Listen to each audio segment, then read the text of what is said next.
Bonjour à toutes et à tous. Dans cette vidéo, on va voir ensemble comment fonctionne le terminal de votre ordinateur. Que ce soit sur Mac, Windows ou Linux, la vidéo pourrait correspondre à tout le monde.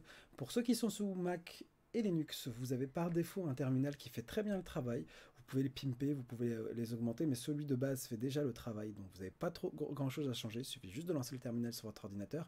Pour ceux qui sont sur Windows, par contre, il va falloir télécharger Git Bash. Vous cliquez sur Download Git, et ici ça va détecter directement que vous êtes sous Windows, et vous Download for Windows, vous allez le télécharger, faire suivant, installer les différentes choses qui vous demandent, et vous aurez Git Bash installé sur votre machine. Une fois que ça sera fait, il faudra lancer le terminal Git Bash, vous aurez plusieurs petites choses qui seront installées. Vous allez dans votre barre de navigation, vous allez chercher Git Bash, vous allez le lancer.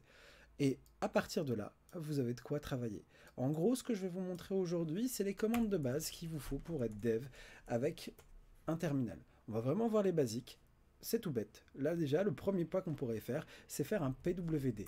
PWD nous sert à quoi? Il nous permet de voir la barre d'adresse que vous auriez dans une fenêtre de manière classique. Il faut savoir qu'historiquement, un ordinateur, dans ces ordinateurs, il n'y avait pas d'interface graphique. Il n'y avait pas de carte graphique déjà de base, mais il n'y avait pas d'interface graphique, d'interface visuelle comme on a l'habitude d'utiliser.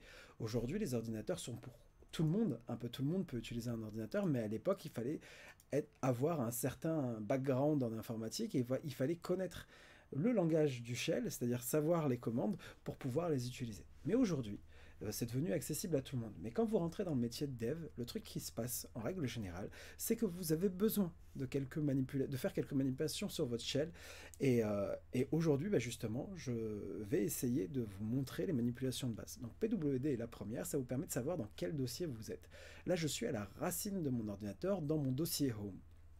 Alors, à partir de là, ce que je vais vous montrer un truc, c'est que je vais juste faire un mkdir de... mkdir permet de créer un nouveau dossier. Donc je vais créer un nouveau dossier que je vais appeler tuto, et je vais rentrer dedans. Je vais faire du coup là j'ai créé un dossier qui s'appelle tuto. Je vais faire un cd tuto. Je vais être à l'intérieur de mon dossier tuto. Là, comme on peut le voir, il y a bien marqué tuto directement ici. Ce que je vais faire là tout de suite, pour vous, vous n'aurez peut-être pas le même affichage que moi au départ. Plus tard, je vous montrerai comment avoir exactement le même affichage que moi, mais vous pouvez vous amuser déjà avec ce que vous avez. S'il n'y a pas marqué tuto ici directement, pour savoir où est-ce que vous êtes, vous tapez PWD, comme on l'a vu au début. Et là, on peut voir que je suis dans le dossier racine de mon ordinateur et dans le dossier tuto que je viens de créer. Donc, à partir de là, ce que je vais faire, c'est je vais me créer un dossier qui va s'appeler shell. Donc je vais faire mkdir shell. Et du coup, si je fais un ls, je vais pouvoir lister le contenu de mon dossier. Là, vous pouvez voir que le dossier shell que j'ai créé a bien été ajouté. Et si je fais un ls-a, donc j'utilise la commande ls qui est de base pour lister les fichiers et les dossiers qui sont dans votre ordinateur. Et si vous faites un ls-a, vous allez pouvoir vous allez pouvoir lister et afficher les dossiers cachés. Donc je fais un ls-a, et là vous pouvez voir qu'on a la présence du point et du dossier point. Et on a le dossier shell. Donc là, ça permet d'afficher les fichiers cachés. Vous avez vu avec un ls tout court, sans fichier caché, avec un ls-a, vous avez les fichiers cachés qui sont affichés. À partir de là, je vais continuer un petit peu. Il y a aussi une autre commande sur ls que vous pouvez utiliser, c'est ls-la. Donc du coup, on met deux arguments en plus, et à partir de là, vous allez pouvoir voir tous les fichiers, dossiers cachés et fichiers cachés que vous pourriez avoir. Et en plus de ça, vous allez avoir les droits qui ont été utilisés d'écriture sur tel ou tel fichier, sur tel ou tel dossier ou autre qui vont être affichés, le nom de l'utilisateur qui les a créés, vous avez la date, etc. à laquelle ils ont été modifiés. Tout ça pour vous dire qu'il y a possibilité plus tard de modifier les droits d'un fichier pour dire que personne n'a le droit d'écrire dessus parce s'ils ne sont pas administrateurs. Et ça, c'est des choses que vous verrez plus tard, c'est pas des choses dont vous avez besoin tout de suite. Mais je vous montre juste que ça existe et qu'on peut vérifier les droits d'écriture ou de lecture d'un fichier ou d'un dossier, parce que ça peut être utile par la suite. Plus tard, on verra avec quel type de commande on peut réaliser ça, mais c'est pas l'objet de la vidéo, on va rester sur les manipulations basiques. Donc je récapitule, je vais faire un clear pour nettoyer ce que j'ai écrit. J'écris juste clear et j'appuie sur entrée. Ou sinon, je peux faire aussi CTRL-L et ça marche aussi pareil. Ça va effacer ce qu'il y a dans mon terminal. Là, ce que je vais faire maintenant, c'est que je vais juste écrire ls pour voir les fichiers ou les dossiers qui seraient créés dans Arborescence. Là, on peut voir que j'ai un fichier shell qui a été créé. Si je veux supprimer ce dossier shell qui a été créé, il a été créé de quelle manière? J'ai fait un mkdir et j'ai fait un espace et j'ai écrit quelque chose. Là, je vais écrire photo. Donc du coup, je vais avoir mkdir photo qui va être créé. Donc je vais avoir un dossier de photo. Je fais un ls et j'ai photo et shell qui ont été créés.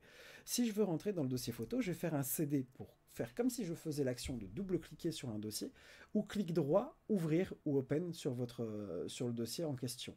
Donc là, je vais faire un cd photo. Hop, je viens d'ouvrir mon dossier photo. Donc là, je vais faire un pwd pour voir où je suis.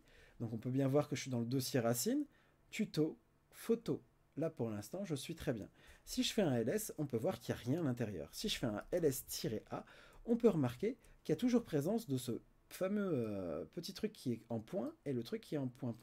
En gros, si je fais un cd 2 points, donc ces 2 points qui sont là, ça va me permettre de revenir à un dossier en arrière. Ça va me permettre de revenir à ce qu'on appelle le dossier parent, le dossier dans lequel est contenu mon dossier actuel. Donc le dossier photo est là, et le dossier qui contient mon dossier photo, si on regarde ici, c'est le dossier tuto. Donc en faisant un cd point, ça va me permettre de revenir à tuto.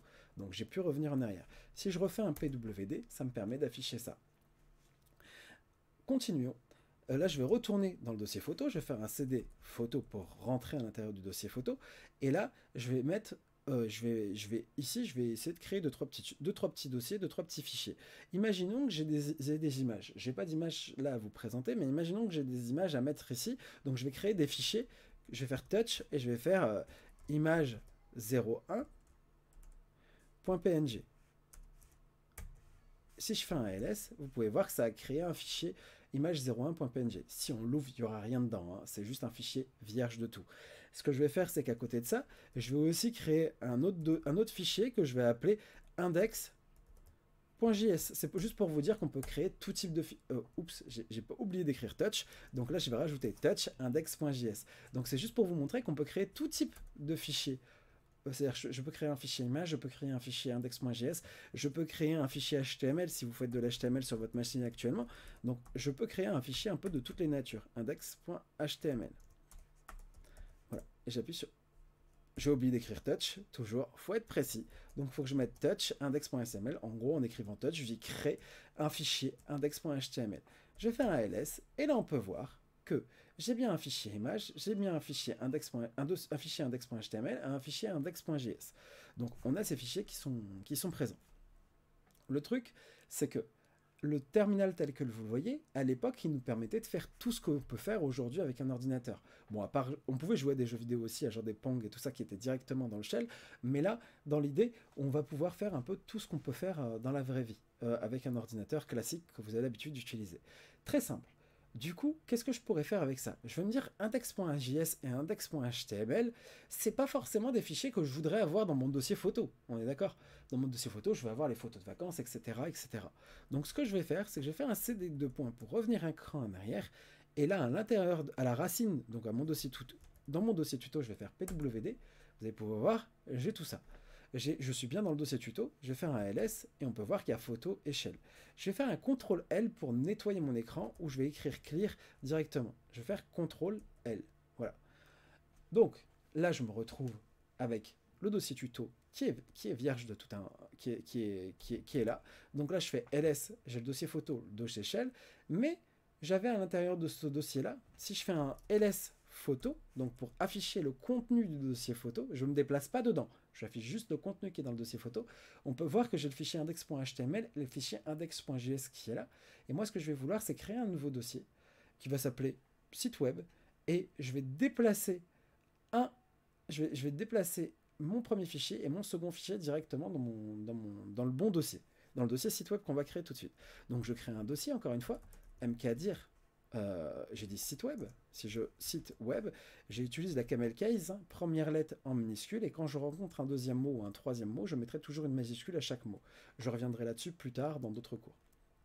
Donc, mkdir site web, du coup ici, je vais faire cd et je vais aller sur site web. Voilà. Si vous faites cd et que vous vous demandez comment je fais pour switcher comme ça d'un truc à un autre, j'appuie sur la touche tab de mon clavier. Là sur mon ordinateur, il y a quelque chose qui s'appelle au MyZDSH qui est installé. Et donc du coup, c'est ce qui me permet de faire ça de manière visuelle et assez visuelle. Vous, normalement, ça ne devrait pas fonctionner. Donc ce qu'il faut que vous fassiez, c'est juste écrire site, tab, et vous allez pouvoir avoir web qui va s'écrire automatiquement, ou sinon simplement écrire directement site web à la main, à la mano. C'est des sites web et j'appuie sur entrée. Je rentre à l'intérieur, et là j'ai fait un ls, et je me rends compte qu'il n'y a rien dedans. C'est normal. Un ls-a, on se rend compte qu'il y a bien toujours les fichiers, les deux dossiers cachés. Celui qui nous permet de retourner en arrière, et le point, on va voir dans quelques instants à quoi il sert. Donc, ce que je vais faire, c'est que je vais couper les informations qu'il y a dans le dossier photo et je vais venir les coller dans le dossier présent, dans le dossier dans lequel je suis actuellement. Très simple. Pour faire ça, je vais simplement faire un MV pour move, ok, et je vais aller chercher les différents fichiers. Je vais faire 2./ et je sais qu'ils sont dans le dossier photo. Donc, quand je fais 2./ ça me permet d'aller un dossier en arrière. Vous pouvez voir avec mon interface à moi, avec OMyZDSH, on peut voir que quand j'appuie Tab, il me propose des choses. Mais vous, dans l'idée, si vous voulez savoir il y a quoi juste avant, il suffit de faire un ls entrée et vous allez pouvoir avoir l'affichage des dossiers qui sont présents un cran avant. Et du coup, ici, je vais pouvoir me guider. Je vais faire donc un MV // donc du coup, je sais que je suis là. Et moi, ce que je vais faire, c'est aller dans le dossier photo. Je vais aller dans le dossier photo qui est là. Photo. Et là, je vais faire /. Et là, tout à l'heure, vous pouvez remarquer ici que j'avais index.html. Donc, je vais écrire index.html. Voilà. Et je peux faire un espace, en fait, et rajouter l'autre fichier. Mais là, pour l'instant, je vais le faire fichier par fichier pour refaire la manipulation devant vous. Donc, du coup, là, je vais faire index.html et je vais lui dire, tu vas le déplacer où je suis ici actuellement. Et donc, du coup, pour lui dire, viens où je suis ici actuellement, je vais faire point. Ok. Et donc du coup, ce qui va se passer, c'est que si je fais un ls ici, on peut voir que index.html est bien présent, et on va faire un ls photo. Donc je vais aller regarder, je vais lui dire liste-moi les informations qui sont contenues dans le dossier photo, qui est dans le dossier parent. Hop. Et là, on peut voir que le index.html n'existe plus dans le dossier photo. Donc on va faire la même manipulation maintenant, mais pour le fichier index.js. Donc du coup, je vais revenir en arrière en faisant flèche du haut de mon clavier. Si ça ne fonctionne pas pour vous, le flèche du haut, plus tard, je vous montrerai comment installer ZDSH sur votre machine. Mais si ça ne fonctionne pas pour vous, là, le flèche du haut, il suffit de retaper la commande. Donc moi, je vais juste modifier ici. Donc je vais bien le mv2. Je reviens en arrière, photo, /index. Et là, ce que je veux récupérer, c'est le fichier .js qui est là, dans le dossier photo. Donc je vais faire .js. Et du coup, en appuyant sur Entrée, il me dit, ah, bah, vous voyez, j'ai appuyé sur Entrée sans lui dire où est-ce que je vais déplacer les informations. Il me dit qu'il me faut des informations en plus. J'ai un petit message d'alerte qui me dit Missing Destination File. En gros, il me manque la destination à laquelle je veux mettre mes informations, mettre mon fichier index.js. Donc je vais faire espace et je ne vais pas oublier de mettre le petit point pour lui dire déplace les fichiers du dossier photo et amène-les dans le dossier actuel où je suis. Avec le point, ça permet de dire dans le dossier actuel où je suis. Je cible le dossier où je suis. Donc je vais faire un ls ici, et on peut voir que j'ai bien dans le dossier site web index.html et index.js. Et si je fais flèche du haut ici, je fais un ls photo, on peut voir qu'il n'y a plus que l'image 01.png qui est contenue dans le dossier photo. Ça, c'est une des manipulations de base. Le MV, vous n'allez pas l'utiliser si souvent que ça, mais c'est un truc qu'il faut connaître un minimum pour pouvoir jouer avec vos fichiers de manière aisée. Voilà. Là, ce qu'on pourrait se dire, c'est que j'ai un fichier. Là, ce qu'on pourrait se dire, c'est que j'ai un fichier index.html, d'accord, mais j'ai un fichier index.js. Le fait qu'ils s'appellent tous les deux index, c'est que ça pourrait poser problème. En fait, non, parce que la terminaison est différente. Mais pour le différencier bien comme il faut, je vais vous montrer comment changer le nom du fichier index.js qui est là. Donc pour ce faire, c'est très simple. Je vais faire juste un mv, encore la même commande que tout à l'heure. Je vais juste lui dire index.js. Je vais dire le fichier index.js. Tu vas l'appeler script.js. Et en gros, ce que je vais faire là, c'est que je lui dis tu vas déplacer, en vrai c'est un petit tip ça, c'est que je lui dis tu vas déplacer le fichier index.js dans le dossier courant, mais tu vas le renommer script.js. Et j'appuie sur Entrée, je fais ls, et là on peut voir que mon fichier index.js s'appelle maintenant script.js. Voilà, là on a vu un truc de base. Donc maintenant, Une autre commande que vous pourriez utiliser, c'est que, en règle générale, on va soit ouvrir un VS Code, soit ouvrir un Sublime Text, soit un Atom pour pouvoir modifier son code. Là, ce que je vais vous montrer, c'est comment modifier son code directement dans votre terminal. En règle générale, à 98% du temps, vous avez un éditeur de texte qui s'appelle Vi qui est installé dans votre ordinateur. Moi, j'en ai un qui s'appelle Vim. Vous, si vous tapez juste Vi, ça devrait marcher. Essayez Vim. Si ça ne marche pas avec Vim, testez avec Vi. Ok? Moi, je vais le faire avec Vim parce que je sais que ça fonctionne chez moi. Et donc, du coup, je vais mettre Vim et je vais mettre script.js. Donc, il y a plusieurs éditeurs de texte qui existent. Il y en a un qui s'appelle Nano, il y en a un qui s'appelle ECMA. Non, je ne me rappelle plus de l'autre. Trou de mémoire, je l'utilise jamais, j'utilise essentiellement Vim. Donc désolé pour l'autre, si ça me revient, je vous le dirai. Donc là, je fais Vim script.js et j'appuie sur, je vais appuyer sur Entrée. Donc là, ça a juste changé l'affichage. Ça m'a lancé un programme à l'intérieur de mon terminal qui me permet d'éditer du texte. Là, si j'essaye de taper quelque chose, ça ne fonctionne pas. Si j'appuie sur le bouton I, vous pouvez voir qu'en bas, il y a marqué Insert. Et donc du coup, ici, je peux écrire quelque chose. Je vais écrire juste du texte pour l'instant. Je vais écrire du texte comme ça, même si c'est pas du JavaScript. Je vais écrire « Salut tout le monde » ici. « Salut tout le monde. Le poulet, c'est la vie. » Hop. Oui, bah oui, parce que du coup, il gueule, mais c'est la vie. Parce que j'ai pas mis ça entre parenthèses ni quoi que ce soit. J'écris juste du texte comme ça en brut. C'est pas forcément une bonne pratique, mais c'est juste pour vous montrer comment éditer le fichier. Donc j'ai écrit salut tout le monde, le poulet c'est la vie. Je vais faire échappe. Là vous voyez que le insertion a disparu en bas et je vais faire $WQ pour quitter. Et donc du coup ici, si je veux voir le contenu du fichier script que je viens de modifier, $WQ ça veut dire write and quit, c'est-à-dire tu vas écrire et quitter. Ok? Et donc du coup, là si je veux juste consulter le contenu de mon fichier, je pourrais refaire vimscript.js et voir ce qu'il y a écrit dans mon fichier. Mais dans mon terminal, je vais faire échappe, ce coup-ci, et je vais faire $Q. Et si un jour vous êtes bloqué dans une fenêtre Vim et vous voulez quitter sans enregistrer, vous faites $Q, point d'exclamation. Là je le fais, mais normalement avec Q ça aurait fonctionné pour moi. Et du coup, ça me permet de quitter. Donc là, je reviens là. Mais si je veux voir juste le contenu sans avoir à écrire. Donc là, on peut utiliser une petite fonction qui est sympa, qui s'appelle cat. Et cat, je vais écrire catscript.js. Et en écrivant catscript.js, ça va me faire quoi? Ça va juste m'afficher le contenu de la page que j'ai lancée. Ok, ça va juste m'afficher le contenu de la page que j'ai lancée. Donc du coup, juste avec cat, je peux avoir un aperçu de ce que contient le fichier. Voilà. Y a quoi d'autre que je pourrais vous montrer qui pourrait être intéressant à faire?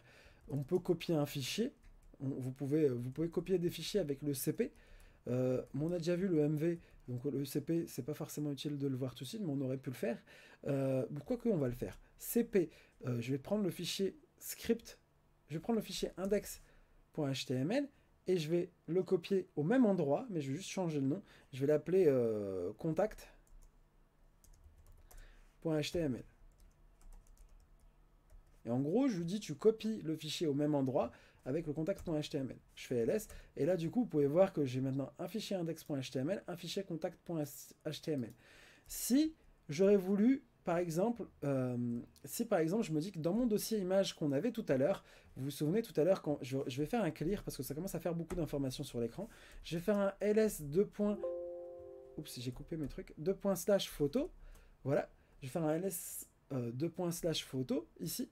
Ça va me permettre de voir que dans mon dossier photo, j'ai image.01.png.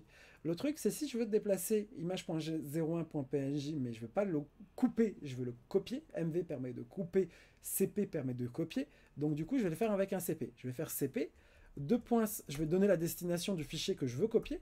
Donc je vais faire /photo, et après je vais donner le nom du fichier, donc image.png, et à partir de là, je vais lui dire, tu vas le copier ici. Ok? Et donc du coup, ce que ça va avoir quoi comme effet? Ça va juste me permettre de déplacer le fichier. Si je fais un ls, on peut voir que image01 est bien présent ici. Par contre, on va voir un truc, c'est que là, si je vais regarder, je vais faire un ls photo, /photo pour vérifier, on peut voir que l'image.01 est toujours dans le dossier photo. Si on veut aller regarder directement, je pourrais faire un cd photo comme ça pour me déplacer et faire un ls pour voir que le fichier image est toujours là aussi. Mais du coup, ça sous-entendrait qu'il faut que je me là, ça sous-entend qu'il faut que je me redéplace pour aller dans mon dossier site web. Il y a un petit trick avec le CD, c'est que si j'ai fait un CD 2.1/photo et que je vais assez loin comme ça dans mon arborescence, pour revenir directement là où j'étais juste avant, il suffit de faire CD/. Et du coup, quand j'appuie sur Entrée, ça me ramène directement dans le dossier site web que j'avais, dans lequel j'étais juste avant. Je fais un PWD ici et on peut voir le contenu de mon site. On peut voir le contenu où est-ce que je suis. Je suis bien dans tuto site web. Voilà. Et là, je vais faire un ls et du coup, on peut voir que j'ai tout ça. Et là, on pourrait se dire, bah, le dossier image, ça serait bien s'il était rangé dans un dossier A7. Donc là, ce que je vais faire, c'est juste faire un mkdir pour répéter un petit peu les commandes. Mkdir A7. Voilà. Je vais faire un mkdir A7. Je vais faire ici, du coup, je vais déplacer l'image que j'ai là. Je vais la déplacer dans A7. Je vais faire mv A7. MV image, c'est l'image que je veux déplacer, image 01, dans le dossier A7. Et je vais faire Entrée, je fais ls, on peut voir que le fichier image a disparu, mais que le dossier A7, que ça a bien été rangé dans le dossier A7. Et on va voir ça tout de suite, je vais faire un CD A7 pour me déplacer à l'intérieur, et je vais faire un ls. Voilà. Et là, on peut voir que j'ai l'image 01 qui est notée. Donc, si on récapitule, je suis dans le dossier A7, je vais créer des choses et je vais vous montrer après comment supprimer certaines choses. Je vais créer des choses en vrac ici. On récapitule. Pour créer un fichier, on tape touch, nom de notre fichier. Je vais écrire poulet.html. Ok, .html. Je crée un fichier poulet.html. Pour lister les fichiers et les dossiers qu'on a dans un dossier où on fait ls, le nom de notre dossier. Donc ça nous permet de voir le type de fichier qu'on a. Si on veut créer un dossier, je vais faire un mkdir pour créer un dossier et je vais mettre le nom d'un dossier. Je vais faire chicken. J'ai oublié le C, on va respecter le poulet. Je vais faire mkdir chicken et je vais faire un cd chicken. Je ne vais pas forcément faire un cd chicken, je vais faire un mkdir chicken. Je fais un ls, on peut voir qu'on a un fichier poulet.html et j'ai un dossier chicken. Je vais me dire que je veux déplacer le fichier poulet.html dans le dossier chicken. Donc je vais le couper, coller. Donc je vais faire un mv poulet.html, le chemin d'accès de mon fichier, où est-ce qu'est situé mon fichier, et je vais lui dire tu vas le mettre dans le dossier chicken. Et donc du coup, si je fais un ls, on peut voir qu'il me reste que le dossier chicken et image.001. Je peux faire un ls dans un dossier où je ne suis pas. Il suffit juste de taper ls et le chemin d'accès du dossier pour pouvoir voir. Donc là, je peux voir qu'il y a bien poulet HTML dans le dossier chicken. Je vous dis liste-moi les fichiers et les dossiers qui sont contenus dans le dossier chicken. Ça me les affiche bien. Maintenant, on a vu aussi qu'on pouvait faire un CP pour copier quelque chose. Je pourrais faire chicken. Et ici, je pourrais créer un autre dossier. Je vais le copier et je vais l'appeler poulet. Voilà. Et donc, ah oui.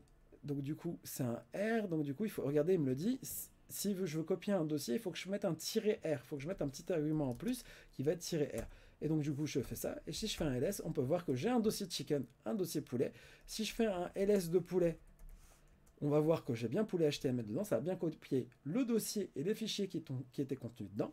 Et là, à partir de là, je me dis, bon, je sais lister mes fichiers, je sais me déplacer dans un fichier grâce à CD. Si je veux aller dans le dossier poulet, il suffit que je fasse un CD poulet pour aller dans le dossier poulet. Si je veux revenir en arrière, je fais un CD 2 points, je me retrouve dans le dossier A7. Si je fais un ls, je suis là. Je peux aller dans le dossier chicken en faisant un CD chicken. Et du coup, on peut se déplacer comme ça d'un dossier à un autre. Je vais faire un CD 2 points pour revenir au dossier A7. CTRL L ou clear pour nettoyer sa console. Ok. Et à partir de là, je vais juste faire un ls. Et le truc qu'on va voir ensemble, et un petit truc que je vous avais montré aussi, c'est que ls-a permet de voir les fichiers et les dossiers cachés. Sachez une chose, c'est que dans votre ordinateur, un dossier ou un fichier caché est systématiquement caché quand vous faites par exemple un touch point secrète. Je vais pas écrire secret, je vais écrire chaton. Voilà. Comme ça, vous ne vous dites pas que c'est le mot secret qui permet que ça se cache, c'est vraiment le point qui est là. J'appuie sur Entrée. Si je fais un ls, vous pouvez voir que chaton n'est pas présent dans le dossier. Si je fais un ls-a, on va voir, c'est un fichier caché. Quand il y a un point devant un dossier ou un fichier que vous créez, en premier, ça permet d'avoir un dossier ou un fichier caché. Donc là, ce que je vais faire, c'est que je vais supprimer le fichier chaton, le fichier chicken et le fichier poulet. Donc là, je vais faire un rm.chaton. Et donc du coup, là, ça va supprimer mon fichier chaton. Si je fais un ls-a, on peut voir que je n'ai plus le fichier chaton. il était là, il n'y est plus grâce à cette commande-là. Maintenant, je vais essayer de supprimer un dossier. Je vais faire un rm chicken. Je vais faire ça, et là, il me dit, ah, je peux pas remove chicken parce que c'est un directory, c'est un dossier. Donc du coup, maintenant, ce qu'il faut que vous fassiez en vrai, c'est que là, vous faites juste un juste ce qu'il faut faire, c'est un rm-r. Donc du coup, je dis supprime le répertoire chicken. Et j'appuie sur entrée. Et là, si je fais un ls, on peut voir que le répertoire chicken a disparu. Et ici, je vais avoir le poulet qui est là. Donc je vais faire un rm-r du dossier poulet. Et donc du coup, ça va supprimer le dossier poulet. Voilà. Là, très sincèrement, on a vu un petit panel de toutes les manipulations de base dont vous avez besoin pour utiliser un terminal. Après, bien sûr, il y aura des manipulations quand vous allez commencer, en plus, quand vous allez commencer à utiliser Git et pour gérer différentes versions des sites internet que vous allez créer ou des documents que vous allez créer. Mais ça, c'est une autre histoire, ça sera dans un autre épisode. Mais là, pour aujourd'hui, si vous avez retenu ce qu'on a vu aujourd'hui, bah, on est vraiment bien. ls pour lister le fichier, cd pour ouvrir les dossiers, mkdir pour créer un nouveau dossier, cd pour se déplacer avec le nom du dossier pour se déplacer dans un dossier parent ou enfant, cd vous mettez le nom du dossier, vous allez dans le dossier, cd deux points, vous revenez en arrière, etc., etc. On a pu voir aussi la commande mv qui nous permet de déplacer ou de renommer un fichier ou un dossier. On a vu aussi la commande cp qui nous permet de copier un dossier ou un fichier. On a vu que quand on avait voulu faire copier un cp, il nous a dit on a eu un petit message d'erreur qui nous a dit, qui n'est pas affiché à l'écran, mais qui nous a dit faites un cp-r pour copier un dossier. Donc on a fait un cp-r, donc répertoire, et on a pu copier notre dossier. Et on a pu aussi supprimer le tout en faisant un rm-r pour supprimer nos dossiers, et un rm- et le nom du dossier pour le supprimer. Et on a pu voir ça ensemble aujourd'hui. C'est déjà pas mal. Et si vous avez compris ça, vous êtes déjà royal pour la manipulation de votre terminal. Après, il y aura des trucs en plus à voir, mais ça reste de l'ordre du détail, et vous allez apprendre à l'appréhender petit à petit, jour après jour, en faisant des petites manipulations, en vous forçant à aller sur votre terminal. L'exercice que j'aurais à vous donner avant de vous quitter, c'est d'essayer de créer, de prendre des photos de vacances que vous aviez en copie sur un disque dur externe ou copie dans un autre dossier. Ne le faites pas directement sur vos photos, sur les photos sur lesquelles vous êtes, et amusez-vous à les déplacer. Faites une copie de ça à la souris limite au départ, et après à partir de là, vous vous mettez dans le terminal et vous essayez dans le nouveau dossier que vous aurez créé avec ces photos qui sont jetables en soi, vous allez tenter de les supprimer, les modifier, les ranger dans un dossier, etc., etc. Et ça va vous permettre de vous exercer un petit peu à la manipulation de fichiers. Donc, je vous souhaite une bonne fin de soirée ou une bonne fin de journée, et bah à bientôt. Et c'était le premier cours de cette petite série qui traitera de tout ce qui est création web et tout ça, de tout ce que vous avez besoin pour utiliser un ordinateur pour faire de la création, du développement de manière générale, de la programmation de manière générale. Voilà, voilà. Merci à tous d'avoir écouté et à bientôt.